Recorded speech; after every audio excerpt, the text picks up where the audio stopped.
তো এইগুলোর মাধ্যমে যদি বাংলাদেশের প্রত্যেকটা দল ভ্যানিশ হয়ে যায়, তাহলে বাংলাদেশটা আসলে কারা বাঁচিয়ে রাখবে, টিকিয়ে রাখবে? আওয়ামী লীগ বড় একটি দল ছিল, তারা আজকে রাজনীতির মাঠে তাদের কোনো অবস্থান নাই।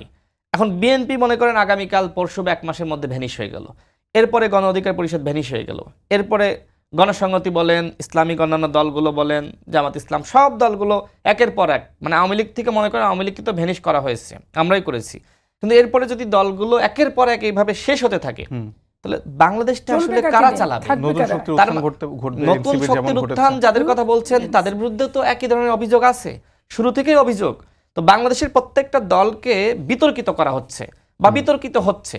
এখন এটা দলের মধ্য থেকে কেউ কেউ করছে, দলের বাইরে থেকেও ষড়যন্ত্র আছে, অর্থাৎ বাংলাদেশের শত্রু এবং আন্তর্জাতিক শত্রু, এই দুইটা শত্রু মিলে আমার মনে হয় বাংলাদেশের এই ধরনের জলঘোলা করছে। আমরা শুরু থেকে বলে আসছিলাম যে দেখেন, বাংলাদেশকে আসলে এইভাবে এই সরকার কোনোভাবে চালাতে পারবে না। বাংলাদেশকে অভ্যুত্থানের পরে যদি আসলেই রাষ্ট্র হিসেবে বাঁচিয়ে রাখতে হয়, তাহলে অবশ্যই জাতীয় সরকার গঠন করতে হবে। জাতীয় সরকারে যখন বিএনপি থাকতো, গণ অধিকার পরিষদ থাকতো, এনসিপি যারা ছিল তারা তো এখনো আছেই, এনসিপি 3জন ছিল, 2জন আছে, 1জন তো পদত্যাগ করেছে, এবং অন্যান্য দলের জামাত ইসলাম, ইসলামী আন্দোলন, যারা গণ অভ্যুত্থানে ভূমিকা রেখেছে, এমনকি এখন যারা আছে উপদেষ্টা পরিষদে, তারাও থাকতো, কোনো আপত্তি নাই।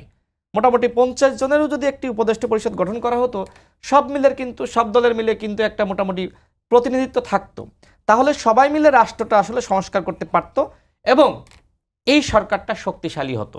কিন্তু সরকার যেহেতু দুর্বল, দেখেন আমার খুব অবাক লাগে, অপরাধ বিএনপির লোক করতে পারে, গণ অধিকার পরিষদের লোক করতে পারে, জামাতের লোক করতে পারে, বাংলাদেশের মানুষ হিসেবে রাজনীতি যেমনভাবে করে ঠিক একইভাবে সে কিন্তু এদেশের নাগরিক।